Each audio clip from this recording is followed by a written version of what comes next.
Good evening, members and officers. Thank you for joining us this evening at the executive meeting on this Thursday, the 4th of November 2021. If I can move first to agenda item 1, apologies for absence. The only apology that I've received is from Councillor Mike Webb. Moving to agenda item 2, non-members attending, there are none. Minutes of the meeting, agenda item 3, held on the 7th of October 2021. Members, are the minutes correct? Yes. Can I have a show of hands? All agreed? Thank you. Agenda item 4, to receive declarations of interest. Are there any declarations of interest on any of the items tonight? None declared. Moving to agenda item 5, members on questions on notice from councillors, and there are none. Which takes us to agenda item 6, matters referred to the executive and reports from other committees. Members, there are none. Moving on to agenda item 7, we go to our first substantive item of the evening, which is the Quarter 2 2021-22 Financial Management Report. And at that point, I will pass over to Councillor Simon Smith for the introduction of the report and an update. Councillor Smith. Thank you, Chairman. With the tremendous assistance of Naomi and her team, I'd like to read out the following report. So the purpose of the report is to set out the forecast revenue and capital budget positions at the end of Quarter 2. The latest revenue budget is £11,436,000. Changes to the original budget are due to drawdowns from reserves, which are detailed in Appendix 1.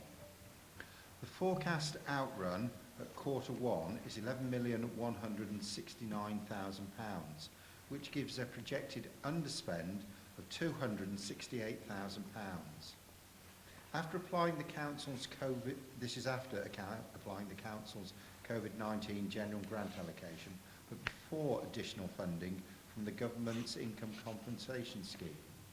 I would say that that is something that may lead to a fairly positive position for us, and I would like to effectively express my appreciation on behalf of the council to the government's COVID measures to help district councils. The variances across individual portfolio budgets are set out in more detail in the body of the report and at Appendix 2. The council continues to feel the impact of COVID-19 on its budgets, particularly on car parking income, which is currently forecast to be nearly £400,000 under budget. We report regularly on our expected financial positions related to the pandemic to the government. The council's COVID-19 grant allocation to cover general pandemic-related pressures in 21-22 is £341,000. Other specific COVID grants are detailed in Appendix 5. The government has also continued its income compensation scheme for the first quarter of 21-22. At the time of writing the report, the amount of compensation for Rochford District Council was not yet confirmed, and so it's not included in the projected outrun figures. The position will continue to be closely monitored for the remainder of the year and will inform the budget setting process for 2022-23 onwards. The original capital programme for 21-22 was £3.6 million. As part of the close down in 2021, £0.5 million of carry forwards were agreed, creating a revised budget of £4.1 million. The forecasted outrun on the council's capital programme as at Quarter 2 is now only £1.459 million. The major item with slippage against the revised 21-22 budget is the asset development programme, which accounts for nearly £2 million of the capital budget this year, and is pending the agreement of the first stop-go decision point. The table in Annex 3 summarises the projected capital provision by service area. Thank you, Chairman, and obviously we're happy to take any questions. Councillor Smith, thank you very much indeed. Members, are there any questions? Councillor Ward.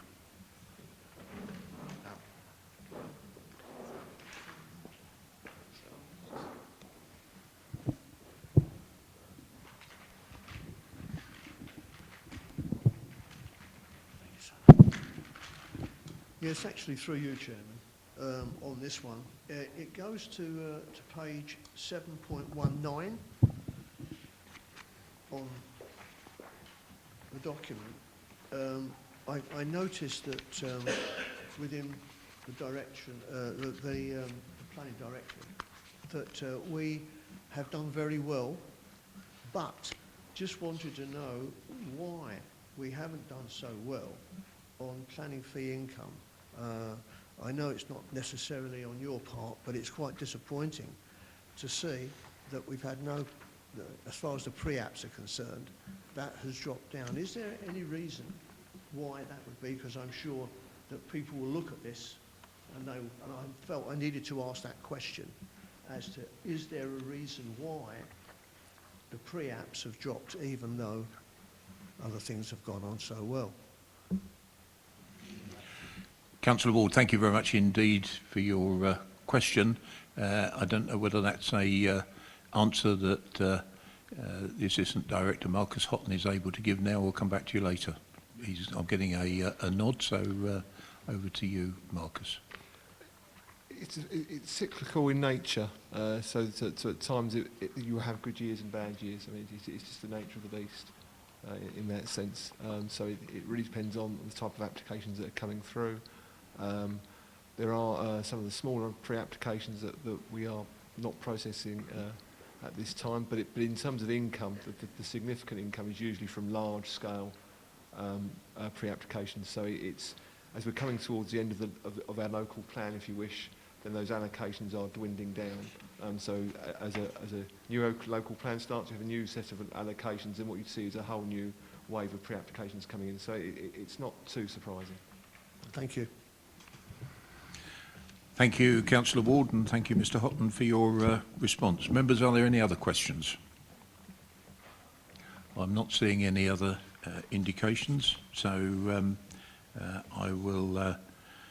well, just before I move to the recommendation, I certainly would like to echo my thanks to Naomi Lucas, Assistant Director of Resources, and certainly under the stewardship of Councillor Simon Smith as portfolio holder, and indeed all officers. We know that money is not plentiful, but I believe we should be very proud of the way there is strict control and responsible control of the way in which we manage our affairs within the authority. So from the executive to officers, I extend my thanks, and I know that day to day it's not easy to do what you do very, very effectively. So I will move to the one recommendation set out at paragraph 1.1, and that is to note the Q2 2021-22 revenue budget and capital position set out in sections 3 and 4 and detailed in appendices 1 to 5. Members, is that noted? Noted. Thank you very much. Moving on to agenda item 8, the leisure contract operational update. In normal circumstances, Councillor Webb would have introduced this report, but as I said at the start, he has sent his apologies this evening, and in his absence, I will ask Assistant Director Matt Harwood-White if you would be kind enough, please, to introduce us into the report. Thank you. Thank you, Chairman. Evening, members. The purpose of the report this evening is to provide an operational update on the Council's leisure contract before you this evening. At a meeting of the Executive in December 2020, the contract was extended until March 2025. This operational update report covers a period from January to October 2021 and gives a summary of the operation of the facilities during that time. Members, Fusion's approach to reopening of the facilities following the COVID-enforced closures has been shaped by central government advice and national governing bodies of sport and trade associations such as UK Active and Swim England. Their objective has been to create a COVID-19 secure facility for customers and staff and giving them the confidence to return to the centres. Members, Table 1 in the report sets out a timeline of the main operational changes at the centres as they've occurred since reopening in March 2021 in response to the COVID-19 restrictions being relaxed over time. Members, Section 6 of the report sets out the participation at the sites. Fusion's key performance indicator for participation in 2021-22 are guided by UK Active projections of the recovery of the leisure market and was set in March of this year. So members, Table 2, that details the target participation figures and the actual participation figures for both sites for April to September 2021, and additionally the target participation figures for October to March 2022. Members, I'm pleased to report that participation at both Clements Hall and Radio Leisure Centre has broadly been in line with these targets up to and including the end of September 2021. Members, Section 7 of the report, moving on, focuses on customer feedback. This sets out the process followed for recording and monitoring feedback at the sites. Positive comments have been received regarding the COVID secure measures put in place by Fusion at the centres. However, negative feedback has been received regarding booking systems, programming and opening hours. Members, officers meet regularly with Fusion at local and senior and regional level to ensure that these concerns are being properly investigated and addressed. Officers have fed back to Fusion that their communication needs to be significantly improved. In addition, opportunities have been missed, for example, to highlight changes to the offer within the centres and to clarify any issues being raised by members, for example, with the booking system. As I said, members, these issues have been escalated with Fusion and will be continued to be monitored at a senior level. Moving on to Section 8 of the report, investment. Fusion have committed to invest in our centres, and I'm pleased to report this includes new gym equipment worth approximately £320,000 combined at both sites, Clements and Radio Leisure Centre. That's just the start of that investment process, but that's front of house. Other things happening in terms of repairs to our roof works at the sites, both Clements and Radio Leisure Centre, investment in plant rooms and sports hall flooring, to name a few. Moving on to Section 9 of the report, this focuses on active communities. So this is the outreach work that Fusion take part in and lead. They work closely with our active Rochford network, accessing funding to deliver a number of projects, and these are detailed in a report across the district. Section 10 focuses on the financial position, and as reported to Exec last year, a new schedule of unitary payments were agreed with Fusion to reflect their projected recovery plan following the pandemic. It's anticipated, as set out in the report, that the full amount will be paid in 21-22 due to the additional lockdown and restriction measures in the early part of the year, which put further pressure on the financial projections. The performance is reviewed monthly by officers in consultation with the Council's 151 officer on a fully open book basis. And that process undertaken follows external advisor guidance and advice that we follow through. Section 10.6 focuses on Fusion's financial statements. It sets out that the accounts have been prepared on a going concern basis and have been signed off by the external auditors as such. However, as noted in the report, there are material uncertainties that may cast significant doubt upon the group and charity's ability to continue as a going concern. These are inherent to the pandemic itself.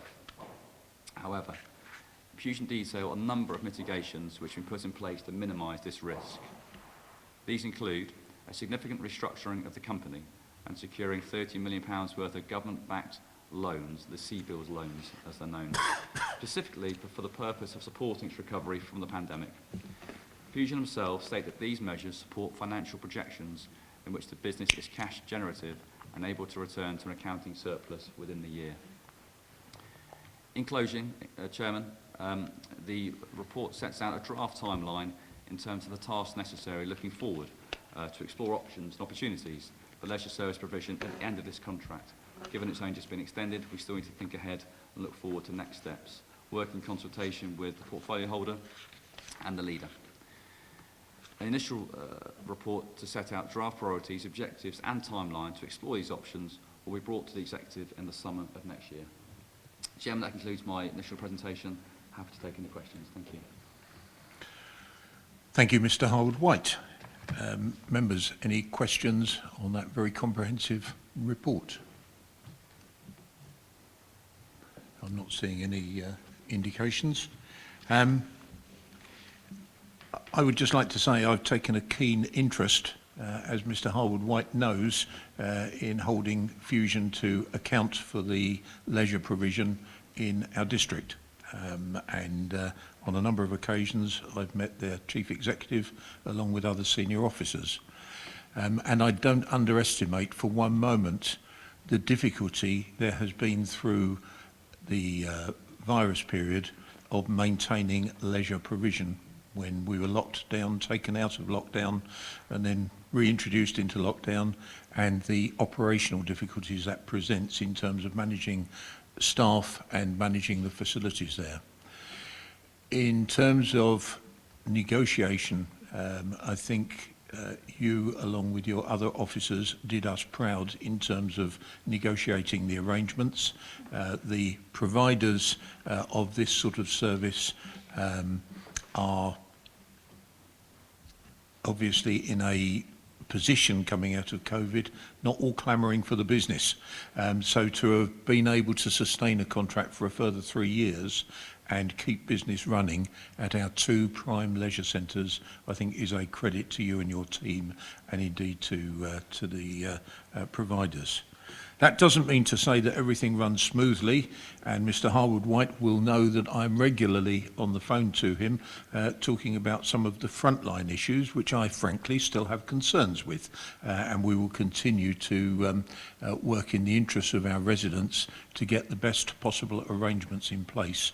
So it's extremely good news that we've been able to reopen in the way, but we need to ensure that some of the operational aspects are tightly attended to.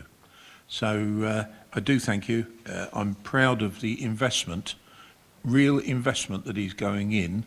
I know that there were views at the time we helped Fusion financially, but I believe that in the short to medium term we will be more than recompensed with the investment in the business. So, and I think that was part of the deal that you struck with Fusion as we came out of or as we are coming out of the pandemic. So thank you very much indeed for that.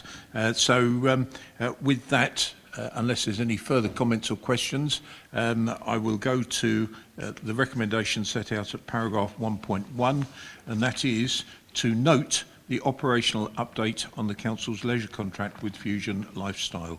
Members, is that noted? Thank you very much indeed.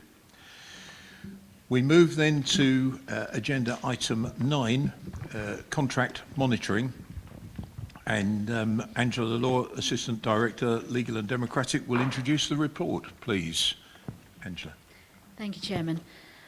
There is a requirement under our contract procedure rules to report on the contract monitoring of its main contracts. I'm not proposing to go through this report verbatim, but in brief, contract managers are responsible for ensuring that there is a proactive approach to contract monitoring, which is essential for ensuring that our contractors meet their legal obligations.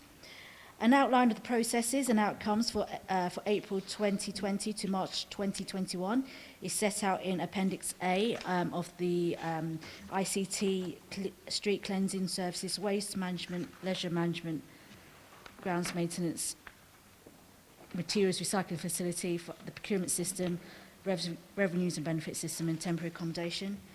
The ADs are here to answer any questions which members may have regarding those contracts. Thank you very much indeed, Angela. Are there any questions? Councillor Smith.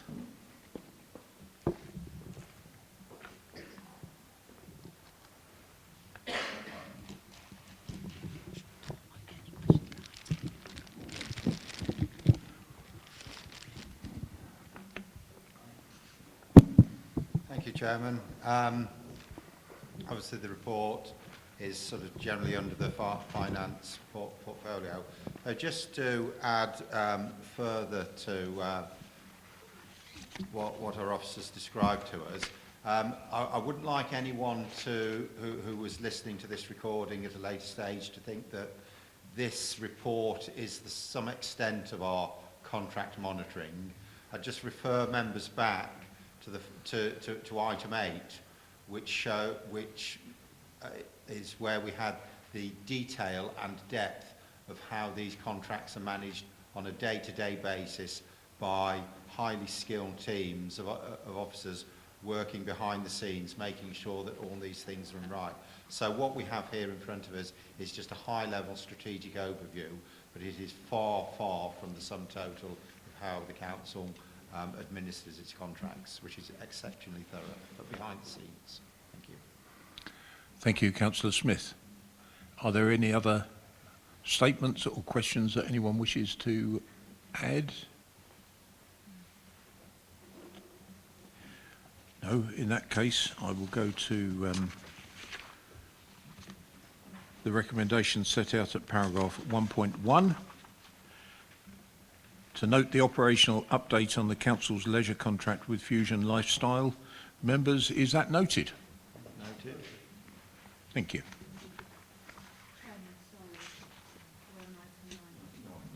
Item 9, I beg your pardon. I read out the wrong recommendation. I beg your pardon. And thank you, Angela, for pointing that out. Right, we move to paragraph 1.1. The trouble is there's a lot of 1.1s tonight, so hence I saw the wrong 1.1. To note the process at 1.1 and outcomes of contract monitoring for the Council's most significant contracts in terms of contract value and risk. The requirement for this report is set out in section 22 of the Council's contract procedure rules and follows recommendations from external audit. Members, is that noted? Chairman, sorry, yeah. That's actually recommendation 1.2. There's 2 recommendations. Apologies. Right, just to get this absolutely clear, 1.1 is that the contents of the report be noted, and I've just read out 1.2. I don't think I need to read it out again, but we've noted that as well. Thank you, Chairman. Thank you, and thank you. Monitoring Officer for keeping me on the straight and narrow on that one. Thank you very much indeed. Right, we move to agenda item 10, exclusion of the press and public. Members of the public, of whom there's no one actually sitting in the audience tonight, but there may be some listening at home. We've come to the end of the business that we can debate with you. The remaining report contains exempt information, and I will therefore be asking that you now leave the meeting, and the recording is terminated for this period of confidential business. So it is